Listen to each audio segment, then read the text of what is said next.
আসসালামু আলাইকুম প্রিয় দর্শক মণ্ডলী, আশা করি আপনারা সবাই ভালো আছেন। আজকে আমি আপনাদের মাঝে একটি বিষয় নিয়ে আলোচনা করব, সেটা হচ্ছে যে কোনো কাজ কিভাবে আমরা শুরু করব। ঠিক আছে, আমরা অনেকেই অনেক ধরনের স্বপ্ন দেখি বা অনেক পরিকল্পনা করি, আমাদের অনেক লক্ষ্য থাকে, বাট বাস্তব জীবনে ওইটাকে আমরা ক্রিয়েট করতে পারি না। ঠিক আছে, তো যখন আমরা একটা কাজ করতে যাই তখন আমরা অনেক বেশি ডিপ্রেশনে ভুগি বা অনেক বেশি আমাদের চিন্তা হয়। তো আজকে আমরা আলোচনা করব কিভাবে একটি কাজ আমরা সহজে শুরু করতে চাই। একটা উদাহরণ দিয়ে প্রথমে শুরু করি। দেখেন, 0 থেকে 1 এটা একটু কষ্টকর বা একটু মনে হয় না, একটু অকওয়ার্ড বা খুবই হার্ড, বাট একবার যদি কেউ 0 থেকে 1-এ চলে আসে তাহলে 1 2 3 4 5 6 7 8 9 10 এটা অটোমেটিক্যালি চলে যাবে। এই জন্য যে কোনো কাজ আমাদেরকে প্রথমে শুরু করে দিতে হবে। ওইটাকে আমরা সহজ উপায়ে, একটা কঠিন কাজকে আমরা সহজ উপায়ে আমরা প্রথমে শুরু করে দেব, তাহলে দেখা যাবে ওইটা অটোমেটিক্যালি চলতেই আসে। তারপরে একটা জিনিস দেখেন, আমরা অনেকেই আমরা যে কাজটা করতে আমরা বেশি আনন্দ পাই।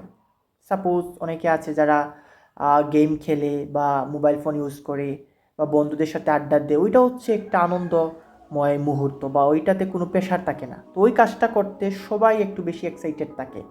But on the other hand, কাউকে যদি বলা হয় একটু পড়ার জন্য বা একটু হার্ড ওয়ার্কিং করার জন্য বা যে কোনো একটি ভালো কাজ করার জন্য, ভালো কাজ মেবি যেটা থেকে আমরা বেনিফিট পাবো, এই ধরনের কাজ করার জন্য যদি কাউকে বলা হয় তখন ওরা একটু গাবড়ে যায় বা অলসতা চলে আসে যে না আজকে না কালকে তাই করবো। এই আজকে না কালকে তাই করবো এটা শুধু বলতে বলতে অনেক দিন চলে যায়, মাসের পরে মাস, দিনের পরে দিন চলেই যাচ্ছে। আমরা শুধু 1 তারিখ আসুক বা আগামীকাল সকাল থেকে সন্ধ্যা থেকে কিন্তু কাজটা করা হয় না। এটা যে কোনো কাজ হতে পারে, এনি কাইন্ড অফ ওয়ার্ক, এটা স্টাডি হতে পারে, তারপরে আপনার যে কোনো ধরনের জব হতে পারে বা বিজনেস হতে পারে, যে কোনো কিছু হতে পারে। তো আমার কথা হচ্ছে আমরা যে কোনো কাজ শুরু করার জন্য প্রথম কথা হচ্ছে আমাদেরকে কাজটা শুরু করে দিতে হবে।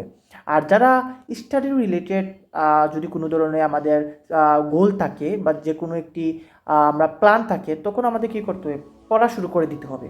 ঠিক আছে, যেমন কোরআনের প্রথম আয়াতটা হচ্ছে ইকরা বিসমি রাব্বিকাল্লাযী খালাক, যে আয়াত দিয়ে আমাদের কি কোরআন নাজিল হয়েছে। তো এই জন্য আমাদেরকে পড়তে হবে, অনেক পরিশ্রম করতে হবে।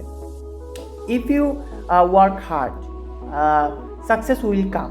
তো এই জন্য আমাদেরকে পরিশ্রম করতে হবে, পরিশ্রম করলে সফলতা এমনি চলে আসবে। এই জন্য আমাদেরকে প্রচুর হার্ড ওয়ার্ক করতে হবে এবং যে কোনো কাজ আমরা প্রথমেই শুরু করে দেব। এটা যদি আমরা শুরু করে দেই, যদি এটাতে ব্যর্থতা চলে আসে, কোনো সমস্যা নেই, আপনার একটা অভিজ্ঞতা হবে, আপনি নেক্সট টাইম ইজিলি এটা আবার শুরু করতে পারবে। এই জন্য আমরা যে কোনো কাজ করি না কেন, প্রথম কথা হচ্ছে আমাদেরকে কাজটা শুরু করে দিতে হবে, তাহলে সাকসেস অটোমেটিক্যালি চলে আসবে ইনশাআল্লাহ। সবাই ভালো থাকেন, সুস্থ থাকেন। অন্য কোথাও অন্য কোনো ভিডিও নিয়ে আবারও দেখা হবে। আল্লাহ হাফিজ।